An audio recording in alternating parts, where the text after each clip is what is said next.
ឲ្យទានដល់សត្វបាន100ដល់មនុស្សអត់សិលអត់ត្រៃណគុំឯអត់សិលទៀតប៉ុន្តែ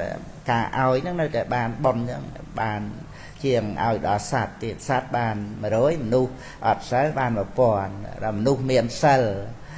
នៅតែអត់ត្រៃណគុំចឹងណាមានសិលហ្នឹងហើយហ្នឹងបាន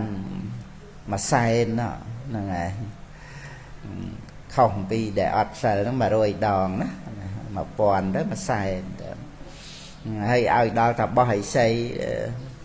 ទៅបួសជាតាបោះឥសីបានសមាបត្តិ8លោកីអភិញ្ញាហ្នឹងយើងឲ្យទានដល់តាបោះឥសីហ្នឹង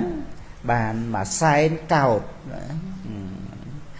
ហើយដល់ទៅឲ្យទានអ្នកដែលកំពុងប្រតិបត្តិដើម្បីជាច្បាស់នៅសោតាបត្តផលហ្នឹងរាប់មិនបានប្រមាណមិនអស់ហ្នឹងហើយអ្នកដែលកំពុងប្រតិបត្តិដើម្បីជាច្បាស់នៅសោតាបត្តផលហ្នឹងរាប់តាំងពីមានបត្រៃណគុំទទួលគ្នានឹងសោតាបត្តមៈហ្នឹងឯងទៅតាមលំដាប់នៃគុណនឹងទៅទៀតហ្នឹងគ្រាន់តែរំលឹកឲ្យយើងមានបត្រៃណគុំហើយឲ្យយើងដឹងសម្បត្តិដែលយើងមានហ្នឹងហើយឲ្យយើងនៅជាសុខជាមួយនឹងសម្បត្តិដែលយើងមាន